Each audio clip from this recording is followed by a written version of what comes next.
जब जब होई धर्म के हानि, बाढ़ई अधम असुर अभिमानी। तब तब प्रभु धरा विविध शरीरा, हरहु शोक में सज्जन पीरा।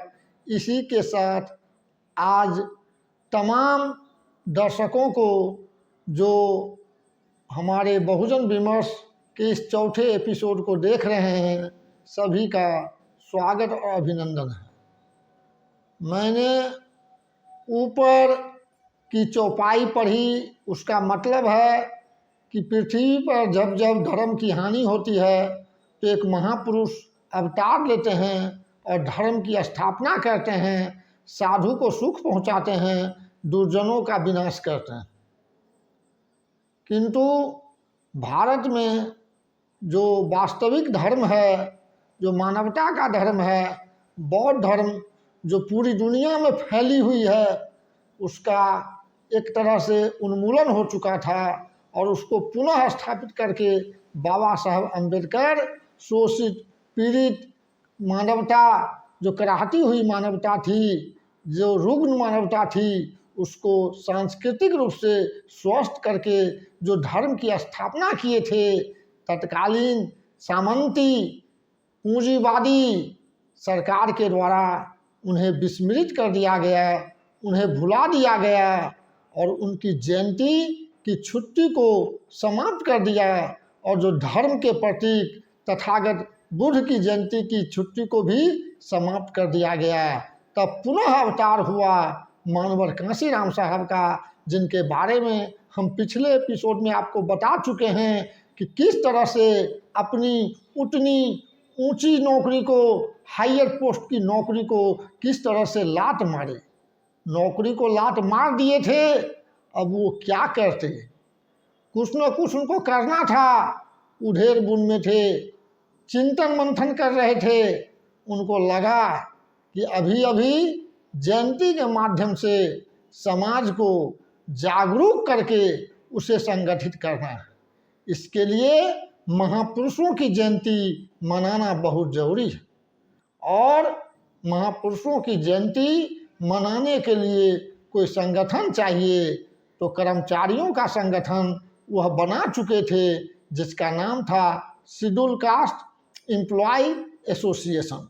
शेड्यूल कास्ट एम्प्लॉय एसोसिएशन के तत्वावधान में मानवर कांशीराम साहब 1965 में अपने मसीहा, शोषितों के मसीहा परम पूज्य बाबा साहब की जयंती मनाने का निर्णय लिए।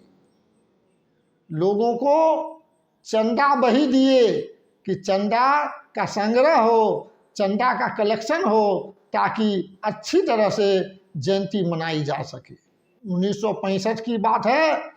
बाबा साहब की जयंती काफ़ी धूमधाम से मनाई गई। जयंती मनने के बाद यह तय हुआ कि जयंती पर क्या खर्च हुआ, क्या व्यय हुआ और जयंती के लिए क्या प्राप्ति हुई, क्या चंदा कलेक्शन हुआ। तो इसके लिए एक मीटिंग बुलाई गई। मीटिंग बुलाई गई, जिनके घर पर मीटिंग का आयोजन था, उनके द्वारा मानवर कांशीराम पर आरोप लगाया गया कि कांशीराम चंदा वसूल करके रख लिया, थोड़ा खर्च किया और ज़्यादा रख लिया। मानवर कांशीराम साहब ने कहा कि ऐसा करो भाई, हिसाब किताब तो होना चाहिए, तो हिसाब किताब कर लो। जो जो साथी चंदा बही लिए हैं वो चंदा बही हमारे पास लौटावे और फिर हम देखेंगे कि कितनी आमदनी हुई, कितना खर्च हुआ। इसके लिए पुनः एक तिथि मुकर्रर की गई। उस तिथि को फिर समीक्षा बैठक हुई, रिव्यू मीटिंग हुई और उसमें सारे लोग जो चंदा बही लिए थे, चंदा बही की रसीद लौटा दिए। चंदा बही जब लौटा तो मानवर कांशीराम साहब देखे कि सारा का सारा रसीद बही खाली था। केवल जो आरोप लगाए थे वही चंदा दिए थे, 1 रुपया का चंदा दिए थे और आरोप लगाए थे। तो मानवर कांशीराम साहब तजुर्बा किए कि जो देता है अगर वह बोलता है तो उसकी बात पर जरूर हमें गौर करना चाहिए। चंदाखोरी का सिलसिला चल रहा है, इसलिए हम पर भी आरोप लगा। तो आरोप से हम क्यों घबराएं? निंदा करने वालों की हम अनदेखी क्यों करें? कबीर साहब जैसा कि कहे हैं, निंदक नियरे राखिए आंगन कुटी छवाए, बिन साबुन पानी बिना निर्मल करे सुभाए। तथागत गौतम बुद्ध भी कहते थे कि कोई तुम्हारी प्रशंसा करे तो फूल कर कुप्पा नहीं होना। वास्तव में तुम प्रशंसा के लायक हो तो सोचना कि सही प्रशंसा हुई है तो और अच्छा काम करना, लेकिन घमंड नहीं करना। उसी तरह से कोई तुम्हारी निंदा करे तो क्रोधित मत होना, अपमानित अपने आप को मत समझना, बल्कि अपनी समीक्षा करना, आत्मविश्लेषण करना, आत्मचिंतन करना, और लगे कि निंदा सही में हम निंदा लायक हैं, निंदा लायक काम किए हैं, तो उसको मॉडिफाई करने का प्रयास करना। तो मानवर कांशीराम साहब कहे कि हमको भी देखना है कि ये जो निंदा हमारी हुई, हमारी आलोचना हुई, हम पर तोहमत मढ़ा गया, उसके पीछे क्या कोई वजह है? तो वजह है, क्योंकि उस समय तक बाबा साहब के जो समाज के लोग थे, समाज को आगे बढ़ाने के लिए कई एक तरह का संगठन बनाकर चंदाखोरी करते थे, काम नहीं करते थे, ज़्यादा पैसा डकार जाते थे और उसका हिसाब किताब भी नहीं देते थे। जब कोई हिसाब किताब मांगता था तो उस पर डिसिप्लिनरी एक्शन करने की धमकी देते थे। मानवर कांशीराम साहब कहे नहीं, जो संगठन है, भले ही हम संगठन को अनुशासन के बल पर, अनुशासन के आधार पर उसे बहुत आगे तक ले जाना है, क्योंकि हमारा जो टारगेट है, हमारा जो मिशन और गोल जो है, कोई छोटा मोटा नहीं है। इसलिए जो आरोप लगा है उसकी जांच हो, उसकी समीक्षा हम करें और तत्कालिक तौर पर जो हमें कदम उठाना चाहिए वो हम कदम उठाएंगे। मानवर कांशीराम साहब देखे कि जो लोग पैसा कलेक्शन करते थे, समाज का पैसा लेकर अपने निजी काम में लगा लेते थे। मानवर कांशीराम साहब को कुछ लोग कहे कि ऐसा है, समाज से कलेक्टेड मनी समाज के हित के लिए लगना चाहिए, और जो निजी कमाई है, जो व्यक्तिगत कमाई है, जो हमारे परिवार के लोगों के द्वारा की गई कमाई है, वह परिवार के ऊपर लगे। तो मानवर कांशीराम साहब को यह काम काफ़ी झंझट का लगा।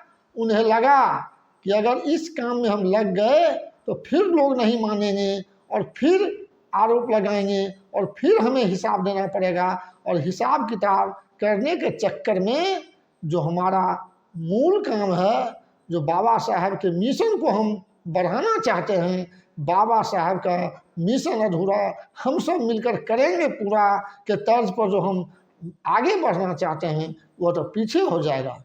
इसलिए मानवर कांशीराम साहब बहुत बड़ा फैसला लिए, और वह फैसला बहुजन के ही इतिहास में नहीं, पूरे विश्व के इतिहास में दर्ज है।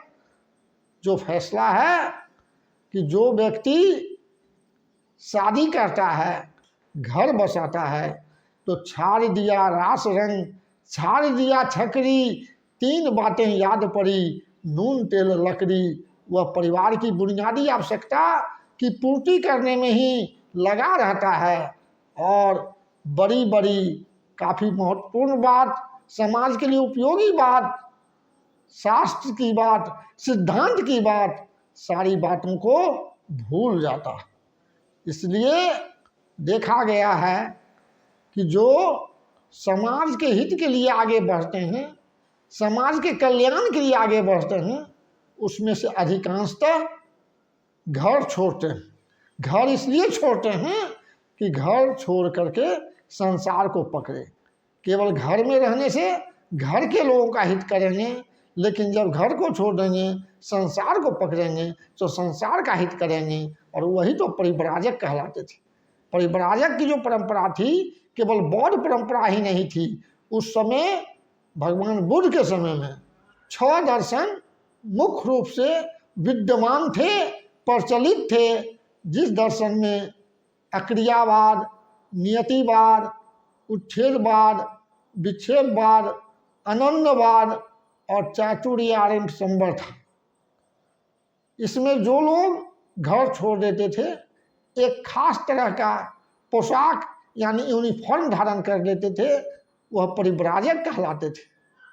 और उसका काम समाज का हित करना होता था। समाज का, संसार का सारा घर उसका अपना घर होता था, अपना पराया उसके लिए कुछ नहीं होता था। मानवर कांशीराम साहब इसी परंपरा से सीख लेते हुए जो सीखे कि हम अगर वास्तव में मन न रंगायब, रंगायब जोगी कपड़ा, दाढ़ी मोछ बढ़ा के जोगी हो गए बकरा, परिव्राजक का कपड़ा पहन लेते हैं तो उससे भी लोगों को शंका होगी, क्योंकि परिव्राजक की जो वेशभूषा है, वेशभूषा धारण करके भी लोग गलत करता है, सील का पालन नहीं करता है, अपने लक्ष्य से भटकते रहता है, काम, क्रोध, लोभ, मद, मत्सर के उलझन में फंसा रहता है, परिवार को छोड़ देता है, फिर भी उसका राग समाप्त नहीं होता है, उसका द्वेष समाप्त नहीं होता है। तो राग, द्वेष, द्वंद्व, सारे उलझनों को समाप्त करने के लिए कांशीराम साहब तय किए कि सारे उलझनों की जड़ है परिवार। सामान्य लोगों के लिए परिवार तो आवश्यक है, लेकिन जो वास्तव में संसार के लिए कुछ करना चाहता है, अगर परिवार के मोह ममता में फंसा रहा तो फिर बाबा साहब का जो मिशन है, महापुरुषों का मिशन है, वह पूरा नहीं होगा।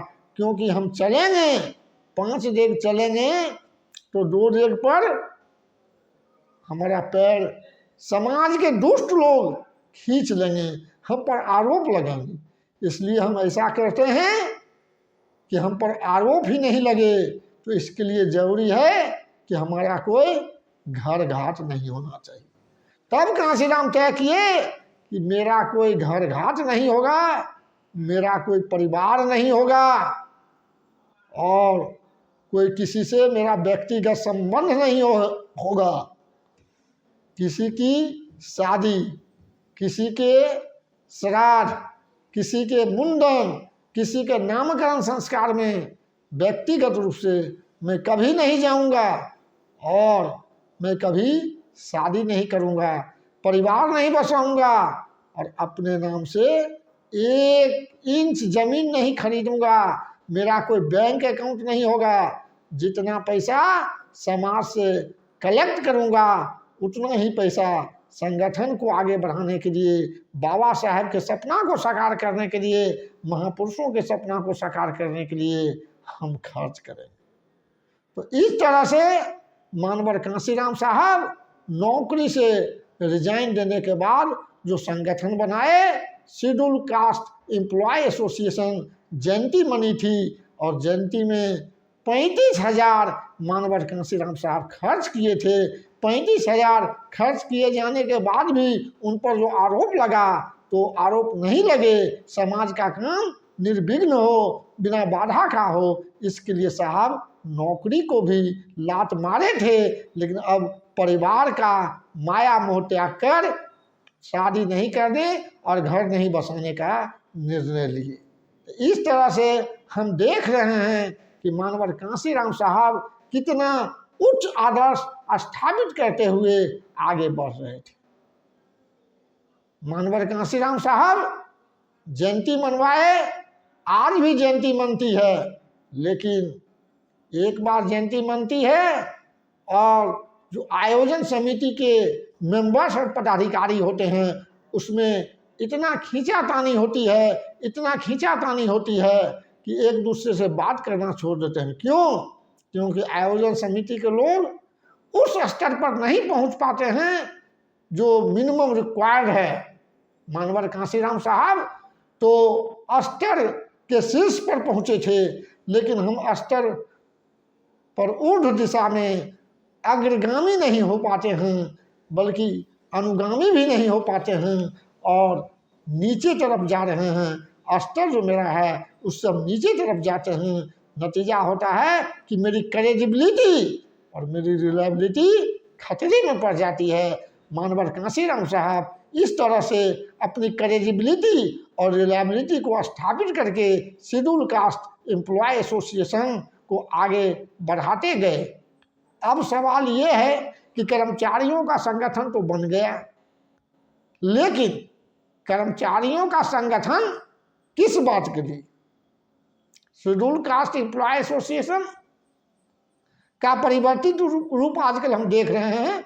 Schedule caste employ welfare association, schedule caste schedule tribe employ welfare association हमें हर विभाग में दिखाई देता है। बाबा साहब के बदौलत 1,50,000 2 लाख जिसकी जो निर्धारित सैलरी है लोग ले रहे हैं, मोटी तनख्वाह ले रहे हैं।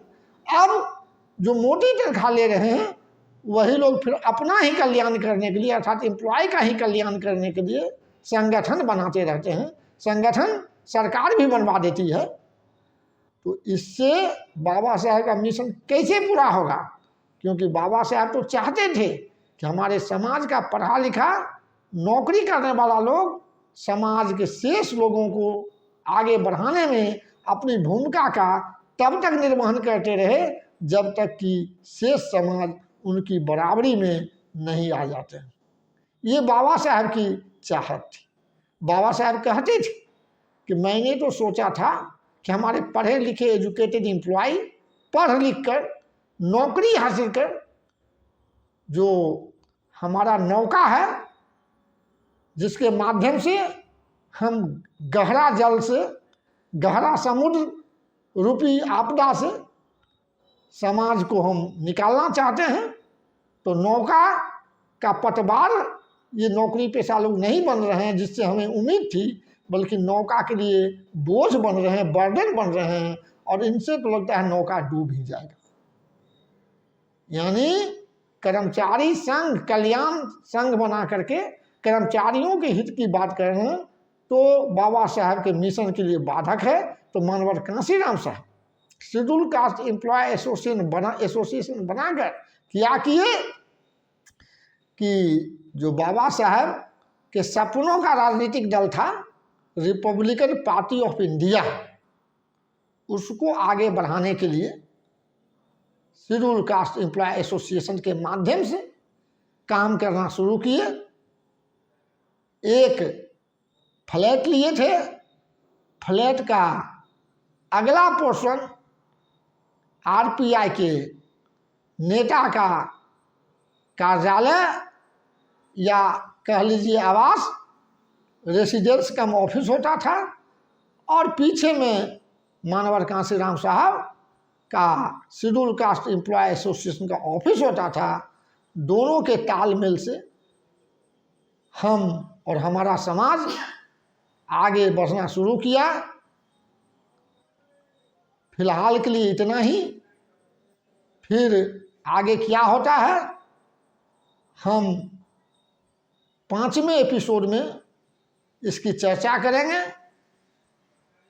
आप इस चैनल के प्रति जिस तरह का अपनापन दिखा रहे हैं तो उसके लिए तहे दिल से आपका शुक्रिया।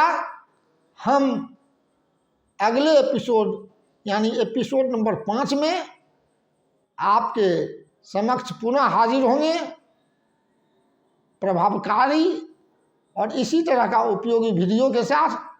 तब तक के लिए जय भीम, नमस्कार, आदाब, बाय, सत श्री अकाल, जय जोहार।